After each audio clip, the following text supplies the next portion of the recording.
Hey everybody, I'm Sasha White. And I'm Nesim Vatani. This is The Underground. So today we're going to be talking about capitalism and big tech. And the angle that we're coming at it from is basically that with these huge monopolies, these companies, Twitter, Facebook, Google, the amount of power that they have is so much that we don't think you can necessarily say, oh, the First Amendment doesn't apply to them. Because if you want to participate in the public discourse, if you want to have a professional career, you have to be on these platforms.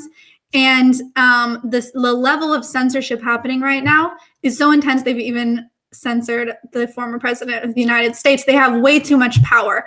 And so we're going to be looking at all the power that they've amassed, kind of why this happened, how these monopolies were able to get so powerful, and how they can get away with this. Yes. So let's begin.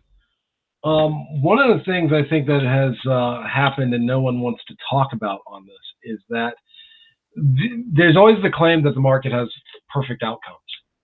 And if this is the perfect outcome, then what we're seeing is that private actors have the right to regulate speech. And in this case, there's no doubt they can do it. Big tech is or has taken sides. It's shown that even corporations have political viewpoints, and what they think is right is what they're pushing upon society. And there isn't really no means to push back against it truly, because if they don't like what you're saying, they'll do to you like what they did with Vanessa, where they just booted her off of Vanessa Voki. Oh, Vanessa Voki, yeah. She's a radical feminist, gender critical feminist, and she's been kicked off like every platform, YouTube, Twitter, Etsy, and she makes these sweatshirts that say I heart J.K. Rowling and things like that. Yeah. She's been deplatformed everywhere. Yeah, so I mean, she's been kicked off of every platform for speech in a country that says, you have free speech. But then, this is the irony of the free speech argument is private property always supersedes free speech. I mean, that's just how it goes. You go onto somebody's property and they don't like what you're saying, get off my property, and there's nothing you can say about it. But here with big tech companies, they have no, there's no alternative. Parler was a great example. Right, because so that's what I was about to say is the counter argument is like, well, if you're not happy with these products, just go make another product. That's how the free market works. So Parler is supposedly an example of this. Yes. But we saw that didn't Amazon make it so that you couldn't download Parler for a while? They destroyed the server or something like that? So what they did is, so a lot of your internet is provided by different companies. They have the servers that all your traffic's going to go through, or they'll host much of the stuff. And Amazon hosts Parler and a whole bunch of other companies. They host a whole lot of the internet, really. And they decided, well, we think Parler is an extremist company, so they're letting extremism and all that. So they booted them off their program, off their servers. And here again, that even looks like a form of collusion. I mean, who gets out of that situation? Twitter. So it wasn't consumers saying, okay, well, if Parler has extremism, we'll just all go to Twitter and we won't use Parler. No. The businesses said, hey, we think the extremism is bad. So we're the ones who get to say that this app cannot be purchased by people, or it cannot be downloaded by people and used by people because we don't like it. It's against our values. So it's a completely top-down approach. The consumer has no power, no say in this. Yeah, what you're seeing is that the consumer choice is based on what the business wants to offer it, not what the consumer wants. In this point, the consumer is getting what the business is telling them they want. And this is exactly what like libertarians and free market fundamentalists and whatnot said would never happen. because they said, well, if you did something that was against what the people wanted, the people would just all up en masse leave, and they would understand all that. And that's not how people work. I mean, the way consumers are, they buy what's convenient, and they basically take the easiest course. Like Twitter, Reddit, Facebook, they all exist because people don't simply say, well, they're using our free speech rights, we'll just leave. No one's going to say that. They'll say, okay, well, we'll just deal with it. They don't want us to talk about this situation. Well, then, we just won't talk about this situation, or we won't talk about this, which is nothing but censorship. It's just not done from the government then. Yes, there's going to be the counter argument, well, start your own stuff and all that. Well, that's cool saying that, but for majority of people, where do they go? Well, they're going to use email chains. I mean, Substack right now is getting assaulted by journalists and whatnot who are complaining about the extremism of Substack, the hate and vitriol on Substack, because anyone can go there and create, their own platform on there.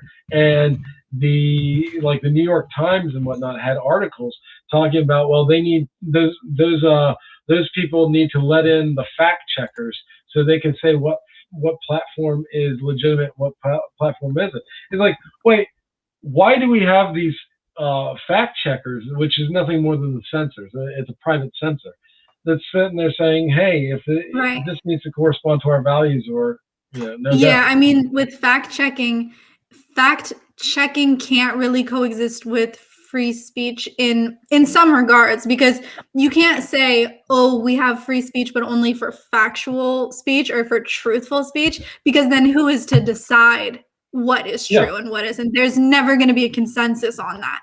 And with Substack, I remember they had these terms of service that they published, where because they were getting all this flack from people like the Laverys, these UC Berkeley professors who were getting all mad at Substack saying, they're platforming transphobes and things like that. So they published these content guidelines, and mostly they're pretty permissive and they don't seem very censorious. But I did notice that one of them was a bit strange. They said under the hate section, Substack, and keep in mind, this was in the context of all these accusations of transphobia and people like Graham Linehan and Jesse Singal who write about trans issues. And they said, hate. Substack cannot be used to publish content or fund initiatives that call for violence, exclusion, or segregation based on protected classes. So they go on, but that's all I wanted to read, because that right there's something really wrong with that statement, because if you can't publish content that calls for exclusion or segregation based on protected classes, that's actually completely going against what's legal in this country, because under the civil rights law that we have right now, you can have some segregation based on protected classes, specifically the protected class of sex.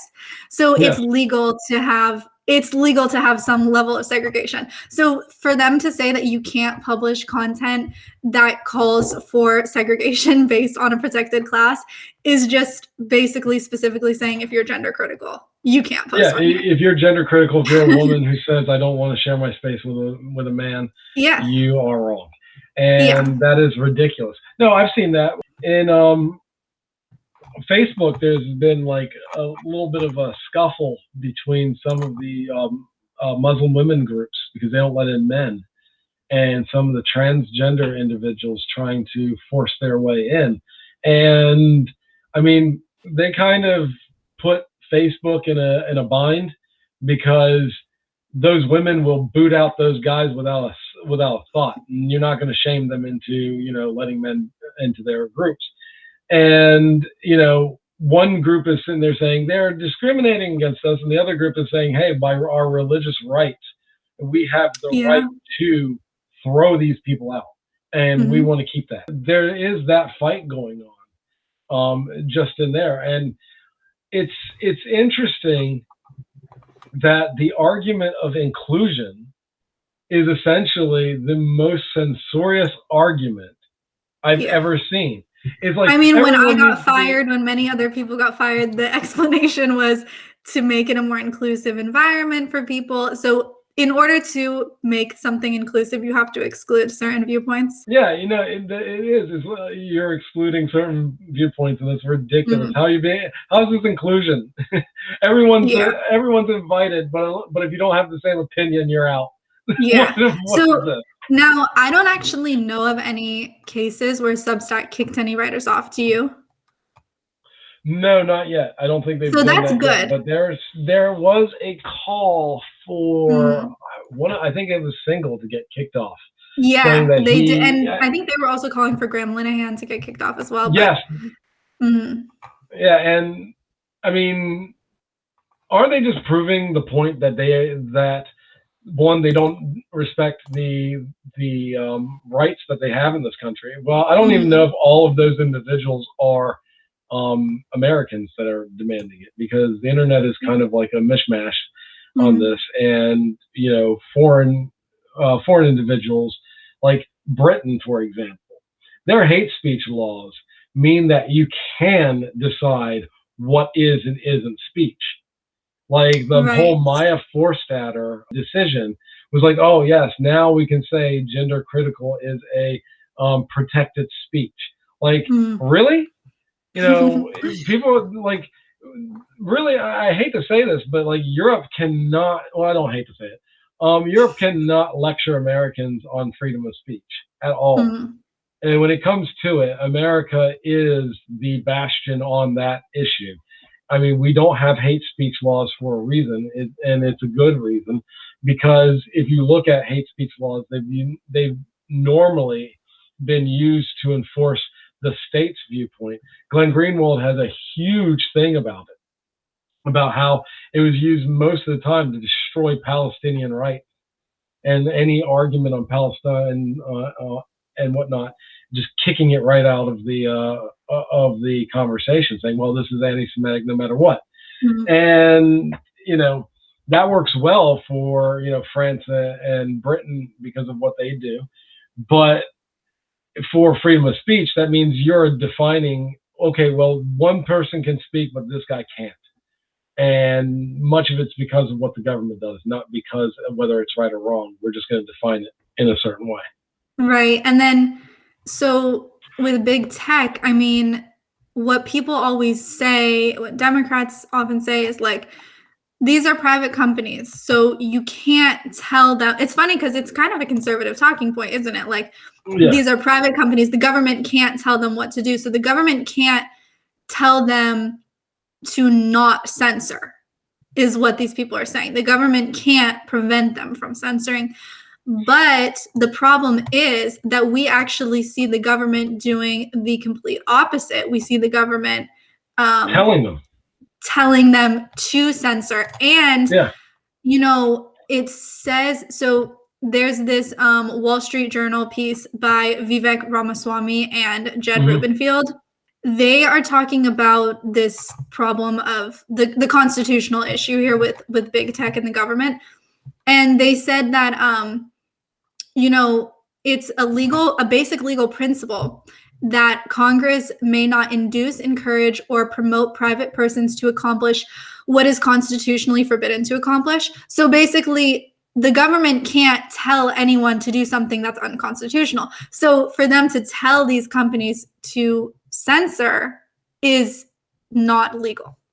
Yeah, it's not even Obviously. constitutional at all. Yeah, and the thing is, if you pay attention, conservatives are like Republicans and whatnot. They're not fighting for free speech. They're only fighting that conservatives don't get kicked out. Yeah. That's a very key thing. It's like, okay, well, you're not going It against just it. so happens that they're losing right now, right? That's the Yes. thing. They're just the underdogs. That's kind of why they're talking about free speech. It really Yeah. goes to show the principle that has always been a leftist talking point, which is that free speech helps those without power, the most marginalized voices, and you Mhm. need free speech if you want to challenge the status quo. Yeah, Chomsky was right when he said that many conservatives, they're only complaining because the wrong ox got gored. And Yeah. it's true. There's a lot of Mhm. people, like Bari Weiss is a great example. That woman worked in canceling so many people. And finally, she got the lash. And, she starts talking about free speech. It's like, lady, you didn't believe in it. You worked to destroy people. That was your whole job. And, so there is an irony here that many of the people talking about free speech themselves have a career of completely disregarding the concept, and trying to censor everyone who they didn't agree with. And I think America right now is very vulnerable to censorship because of the argument for hate speech, or argument against hate speech. Because if you look at the transgender, it always goes back to them right now. But if you look at what transgenderism is arguing for, they're arguing that there needs to be censorship based on protecting, these protected classes. Right. And it's like, well, if you do that, then you're not going to have any form of free speech. You're just not, because you have to, Greenwald is right, you have to defend even the speech that you absolutely despise. If you don't, then the situation you have is, if you don't like what's being said, well, that's got to go. And then how can you ever say you have free speech? It's like, it's easy to say we have free speech if everyone agrees. Right. If somebody doesn't agree, well, then what do you do with them? In this case, we're saying that we don't. And another aspect that they're using hate speech to try to promote censorship is with the whole white supremacy, the January 6th riots, and everything like that, which is, a great opportunity for them to work to take away people's civil liberties, because it scared people. It was this, traumatic thing for the nation. Obviously, it's very overplayed, constantly calling it an insurrection. But Greenwald here on his Substack, I wouldn't call it an insurrection myself. That's why I called it a riot. No, I'm just saying, it's so ridiculous. It's so ridiculous, of course. I mean, they're using it they're using it in the same way that the government uses any disaster to further their aims. The Democrats specifically are using it. So Greenwald is writing on his Substack about the Democrats, now that they're in control of Congress and the White House, are working on controlling speech through, private tech. And they're using the whole idea of this like fake news and false information, which is also funny because when Trump, rose to prominence, he's talking about fake news and everything. Now that is a Democratic talking point. Have you noticed that? Yeah. So they're talking about this is a quote from the Democratic committee about when they were summoning the social media companies. And they said, because big tech has failed to acknowledge the role they've played in fomenting and elevating blatantly false information to its online audiences, we must begin the work of changing incentives, driving social media companies to allow and even promote misinformation and disinformation. And remember that clip of AOC interrogating Zuckerberg? And she's saying, will you do more to combat misinformation on Facebook? She's basically pushing him to do more censorship, right? Yeah, and it's amazing. This is going to go back to, I like talking about this guy, so I always bring him up, Christopher Lash, where he was talking about how the newspapers used to be. And right now we have this whole thing about being unbiased. But back in the day, in the glorious times of United States' history, news was heavily partisan. Like the organizations only covered what they wanted to talk about, and they didn't cover anything else. It's like, this is the party's viewpoint. This is what we do.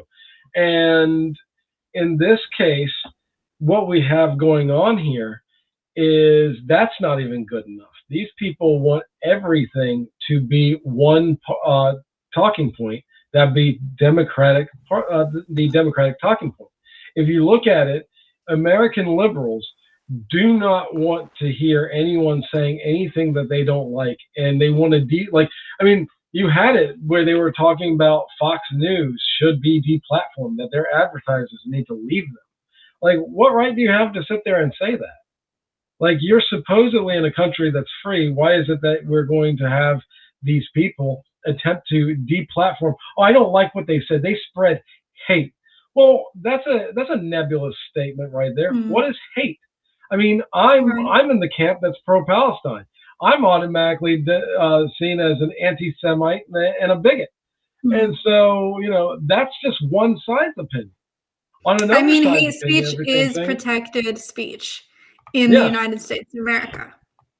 Yeah, I mean, ACLU. I'm not saying that's hate speech, but hate speech is. We don't actually censor it for the very reason that who's going to decide? Who's going to be the one to say that's hate speech or that's hate speech? Well, also look what hate speech laws do. Like, if you look at it, in Europe, the European far right cannot be racist externally. They cannot go out and say, we are racist, we don't like people. So they have to make up excuses to be able to, go after certain people. That's how they do it. They cannot go out and say, we don't like, for example, Europe didn't like that they had an influx of Turks. In much of like Germany, Austria, and Holland and whatnot, they did not like having Turks. But you can't say, hey, we don't want any Turks in our country. These are dirty people. Instead they say, hey, the Turks, they're Muslims, and Muslims bring this, and Islam is not a part of our cultural history and all that. It's a very weird argument for a bunch of people who claim they believe in free speech anyway, because any idea that's not their own, they should be fine with. But they argue the cultural aspect.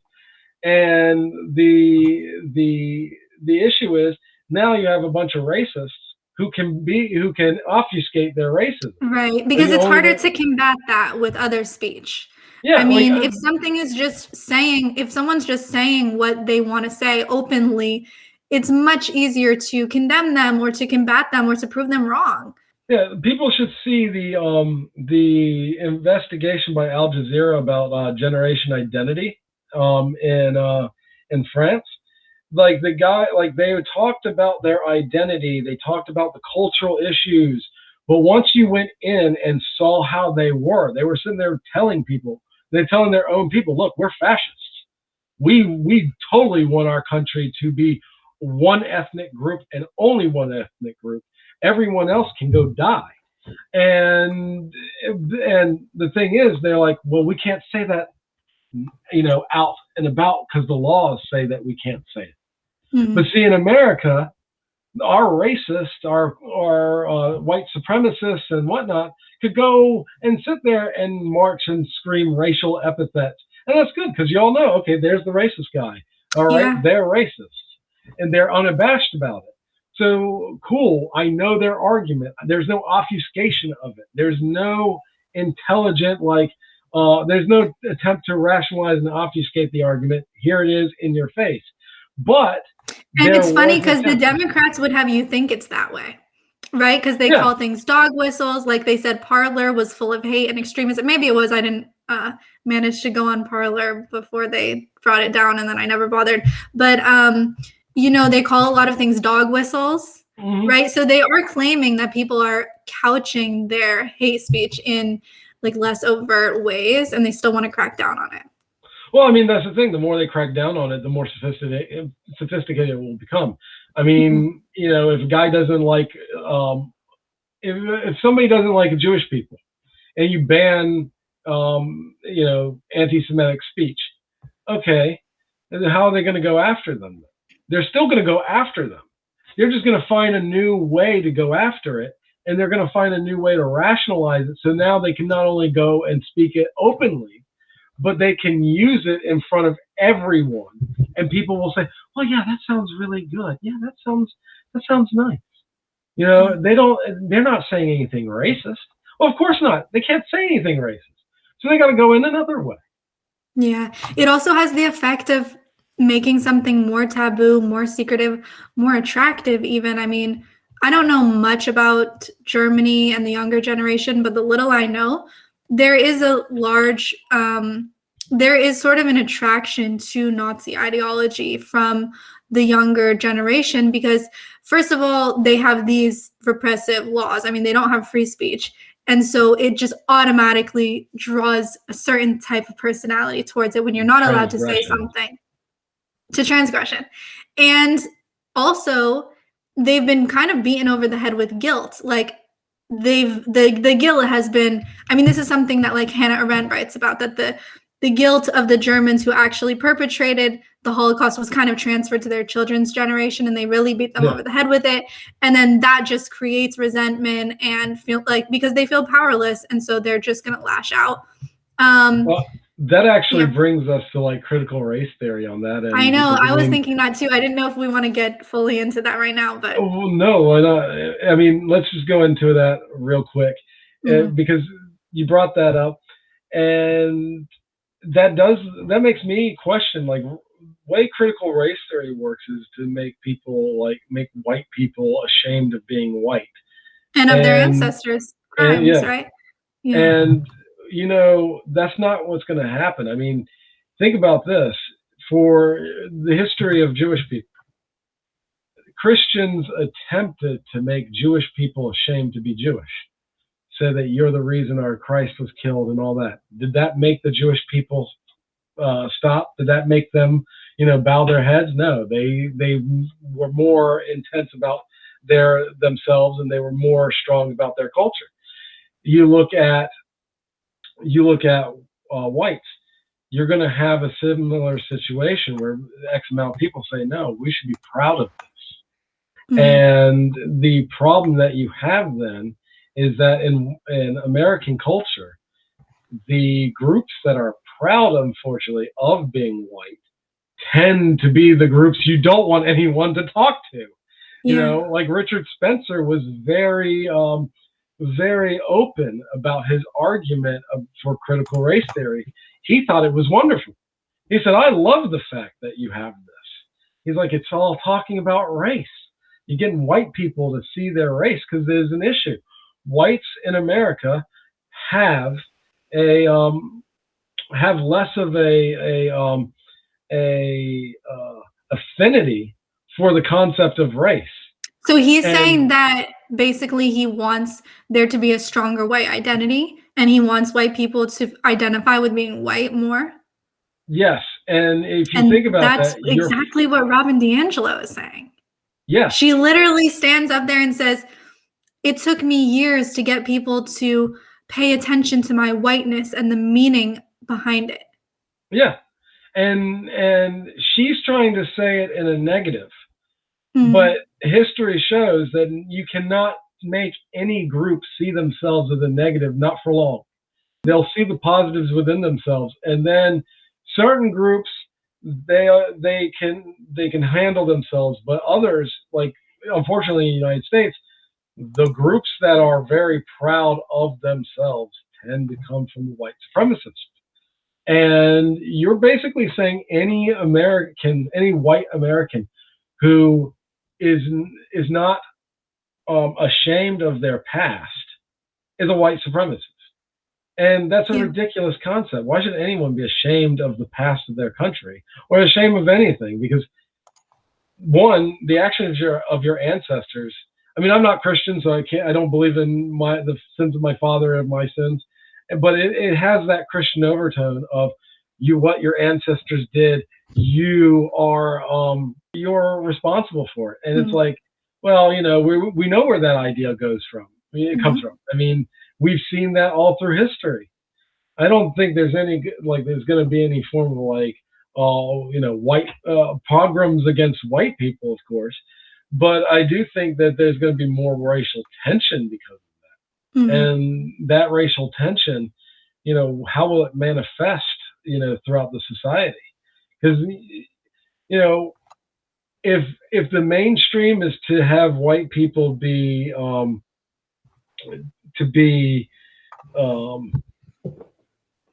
contrite about their past, then ashamed about their past, then you're going to have the rebels that you were saying. They're going to be proud of it. It's going to be cool to be against the counter. I mean, when someone's constantly beating you over the head for something, you want to project that. You don't want to cower and say like, yeah, I'm so horrible. I mean, some people do that. We see a lot of people doing that. Yeah. But there's always going to be people who are like, no, that makes me, like you said, entrenched in that. I'm going to defend it now, even maybe I wouldn't have defended it before. Yeah, and what do you get out of that? Because things. The argument of shame generally gets beaten by the argument of pride. Pride is generally used to destroy shame. So, what are you going to have from that? No group has ever been shamed into compliance. Never. It never works. So, and the fact that big tech is pushing this too and is protecting this is just insane. I was going to bring it back to the big tech with the government in terms of the Democrats right now. So I'm looking at Greenwald's Substack because he's calling out AOC and some other Dems who are just blatantly calling for censorship. I mean, yeah. AOC tweeted this article that's from BuzzFeed, and it says Apple has threatened to ban Parler from the App Store. And AOC said, "Good to see this development from Apple. Google Play, what are you doing? What are you going to do about apps being used to organize violence on your platform?" And then Rokana tweeted this in January. Parler is hosted by Amazon Web Services. Amazon should deny Parler services until January 21st unless they commit to removing all posts related to incitement of violence concerning inauguration. This will help prevent further violence and save lives. And those companies did comply with these requests. I mean, they removed Parler effectively. Yeah. And that's from the quote I read earlier about how the government can't actually encourage anyone to do something that's unconstitutional. It sounds like that's exactly what's happening here. Yeah, they are. And the unfortunate thing is this is a part of the Democrats' brand of, like, at least the progressives, in that then they're not actually advocating for the things that people really want. So they got to show that they are true leftists or true progressives because they want to protect the marginalized. Yeah, okay. They don't. They just but want that's to. Isn't it interesting that that's always the justification? Because when we're talking about with the examples I just gave about the Capitol riots, it's all about these people are white supremacists and they want to subjugate minorities and they want to subjugate people of color and whatnot. So that's the justification. It's always like this righteous, moral, motive or stated motive behind this censorship.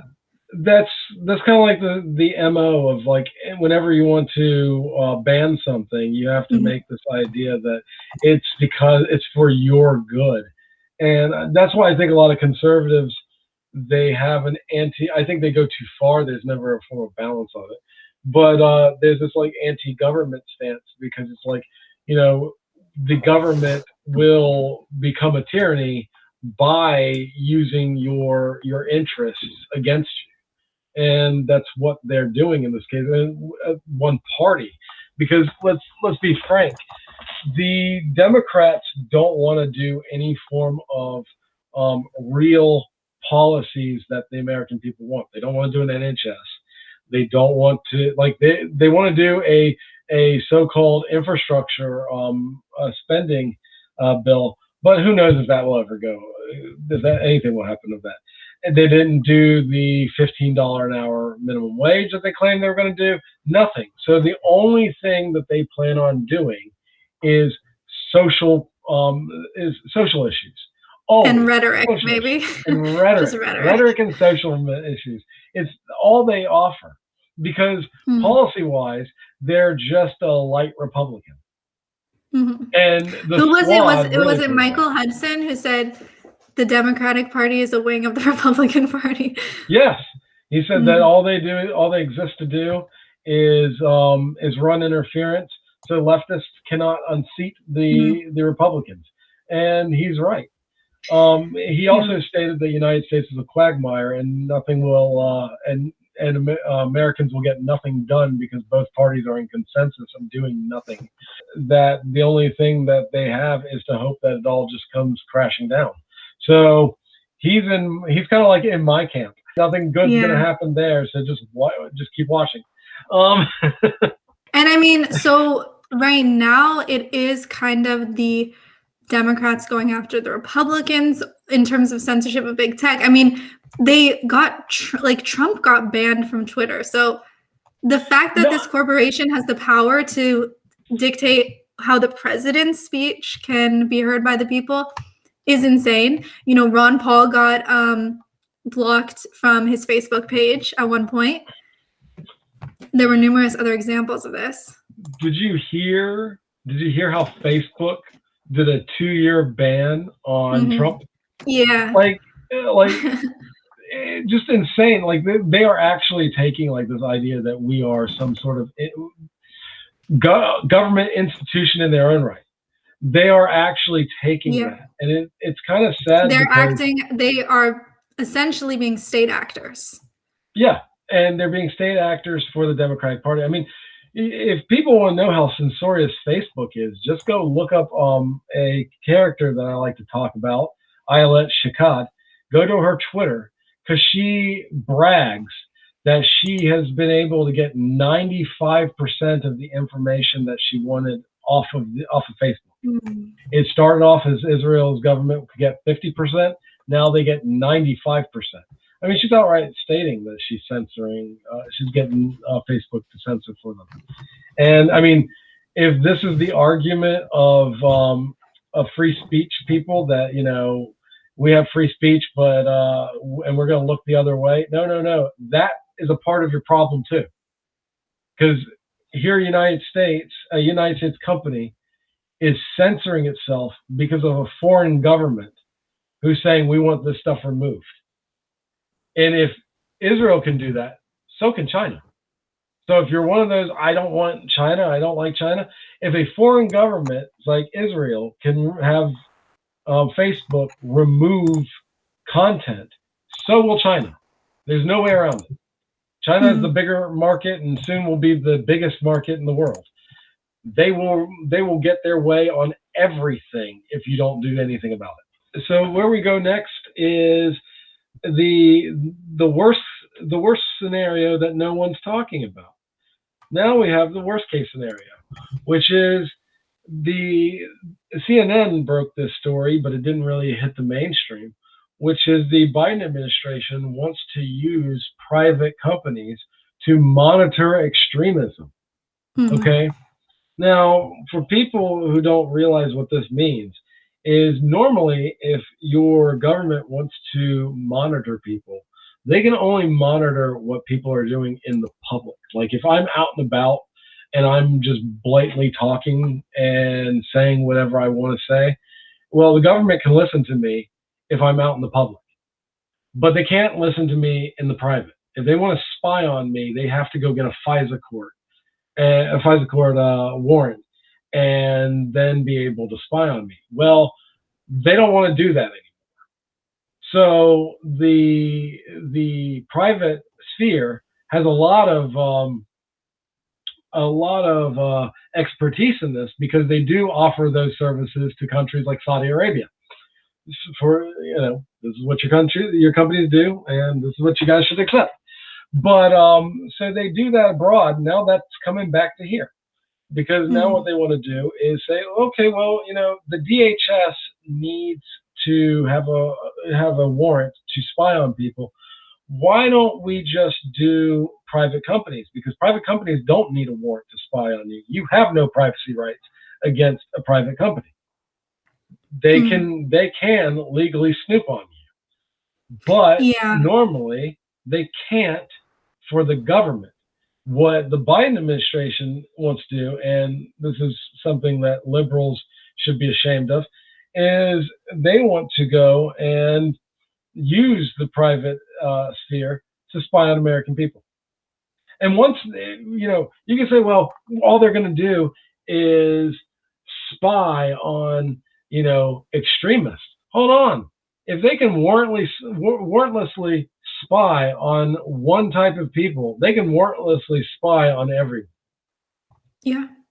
I mean, extremists, that's always terrorists, extremists. That's always what's used to encroach upon our civil liberties. And it's funny because Democrats seemed to understand this after 9/11, the Patriot Act, and just in general that the government will use the threat of terrorism in order to take away our rights.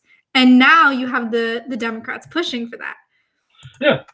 You know why? Because after Trump won, the Democratic Party was in crisis because they didn't have a message that the people wanted. The only person who had a message that the people wanted was Bernie Sanders, and they can crush him in the primaries. They can crush him in the primaries, but his message is really important in the national election. I mean, Trump even adopted his language during the general election. So they're in crisis, they lose. So what do they think? Okay, why don't we stigmatize our enemies? We run on how horrible they are. We've always done that, but now let's even make it even worse. They're a massive threat to the country. I mean, Trump was a buffoon, sure, and he ruled the country like an idiot, but he was no different than really anyone else. I mean, George W. Bush was a colossal fool. Obama was a do-nothing president. I mean, there really was never a president. Well, he did some things. He did a lot of drone strikes, a lot of droning. Oh yeah, that's foreign policy wise. Foreign policy wise, all of your presidents are pretty horrible at foreign policy. I'm just gonna say that because I mean the drone strikes that started with the Bush administration, and then that was kept with Obama, and you know all that died in that was largely innocent civilians. And all that also spawned was a lot of terrorism abroad. That actually was, and we spent billions and billions of dollars on these drones. Yeah, I mean the bombing of the drone strikes in Yemen is what caused the civil war. We bombed them and killed so many people that AQP became very popular, and then the Houthis began to rise. And you had a country start to just unravel. Yeah, thanks to our funding and our arms. Yeah, well, I mean, what can you say about Saudi Arabia? They killed a journalist, chopped him up, and did that almost publicly, and no one held the leader for that accountable. Even Ayaan Hirsi Ali, which people love her on the liberal side, she sat there praising this monster, saying that he's a good force for moderation in his country. Oh, awesome! He just slaughtered a guy and is still doing crucifixions in his country. But to get back to the big tech thing, I'm looking at this CNN article that you mentioned about the Department of Homeland Security using these private outside firms to spy on people on the internet. So it says here, outsourcing some information gathering to outside firms would give DHS the benefit of tactics that it isn't legally able to do in-house, such as using false personas to gain access to private groups used by suspected extremists, sources say. The department is also working to expand its ability to collect information from public-facing social media sites where users post offered clear warning signs about potential violence ahead of the January 6th attack, but were either ignored or underestimated by security officials prior to that date. So they're doing this, but is this allowed? This is encroaching on our civil liberties. It wouldn't be, but see, here's the problem. The issue you have is how many Americans really are going to stand up for it, because Americans are very depoliticized. Most Americans, and we're supposed to be able to rely on the ACLU to defend our civil liberties. Meanwhile, they're actually attacking our cil liberties. Oh yeah, I heard about what they're doing in Washington, where they are actively suing a woman for trying to find out about how many men are going to women's prisons. Yes, and it's very ironic because she used some kind of resource that the ACLU put in place in order to make it easier for citizens to request these public information. She's using the Freedom of Information Act, and they immediately sued her when she when Yep. she got it. I mean, it's just utterly disgraceful. Mhm. I mean, Yeah. that's all I have to say on that. That's just disgraceful. I mean, once proud organization that defended everyone's rights, and now they are just defending one form of people's rights and going after anyone who disputes that group's viewpoint. Yeah, and I was just reading in the New York Times how they had a piece on the decline of the ACLU, or the identity crisis of the ACLU, they called it. I call it the decline of the ACLU. And Yeah. they said that after Trump was elected, the ACLU got something like $300 million. So they basically just became an organization that was working for, progressive politics or anti-Trumpism, things like that. They stopped taking their principled stance of like, we defend free speech for everybody, no matter what their views. And here on this article, the CNN article, they say, if they can find willing external partners that would help provide access to private groups on these encrypted apps, DHS and its federal partners, including the FBI, would be able to legally identify potential domestic terrorists and access information that could inform investigative efforts, a source familiar with the effort told CNN. So they're calling this essentially a legal workaround, like a way that they can get around the unconstitutionality of this and spy on people anyway. Yeah, and again, here's something to take into account. You don't hear the private sector going, "No, we can't do this. This is unconstitutional." No, the private sector is like, "Ooh, yeah, we'll do it. Yeah, okay, as long as you can pass." So that shows again, like the weakness of the market. The market is not going to respect democratic values. It's not going to respect your freedom of speech. It's going to respect one thing: the accumulation of money. Who's paying? Who's got the most money? Who can buy? That's all it's about.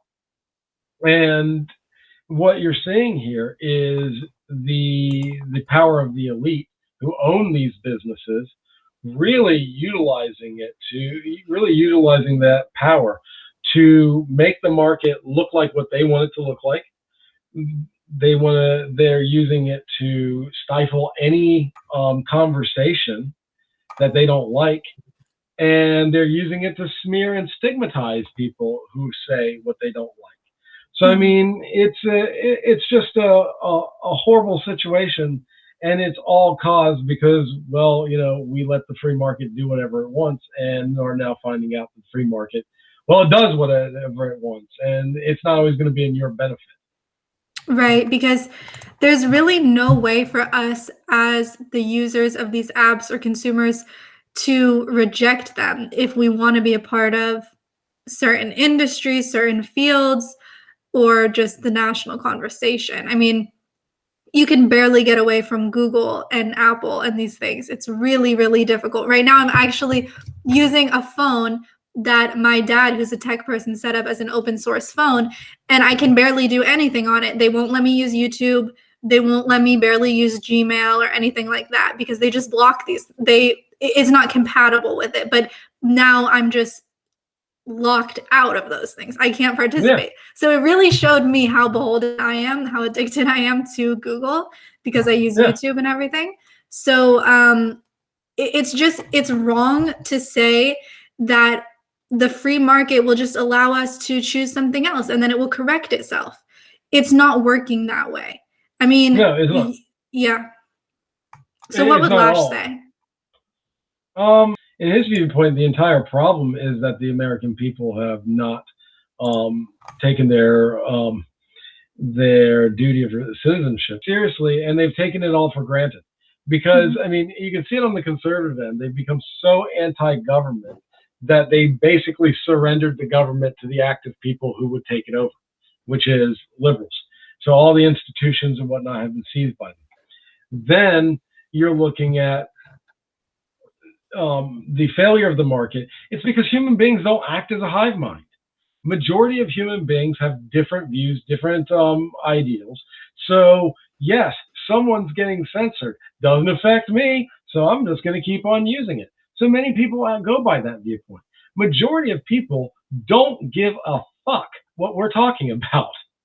And then what I love is that people will say like, oh, they're being censored. I'm not being censored, so it doesn't affect me. But then they'll still subtly shift their ideas just so that they don't fall into that censored category. I mean, like, this is something that Noam Chomsky talks about, like with journalists, where it's not necessarily that they're overtly self-censoring. Like, it's not that they're thinking things that they aren't saying, but that if they were ever thinking those things, they wouldn't have gotten to the position they are.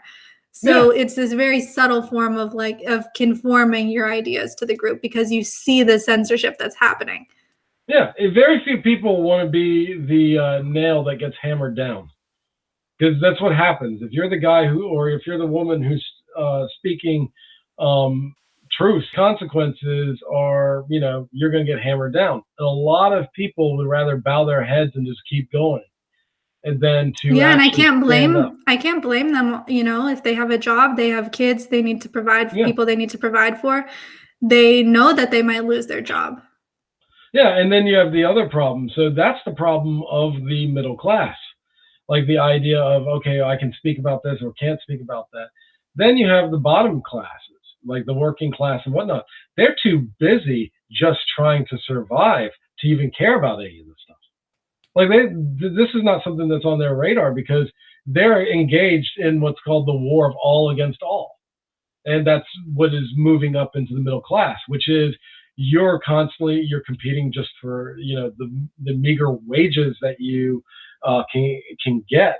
And, if you can't get those, you're starving. They don't have the time to sit there, and politics is a luxury. That's the best way of putting it. In the United States, politics is a luxury. If you have enough money, you get to talk and you get to have an opinion. If you don't have enough money, you're working at Walmart or you're working at some call center or some retail place or some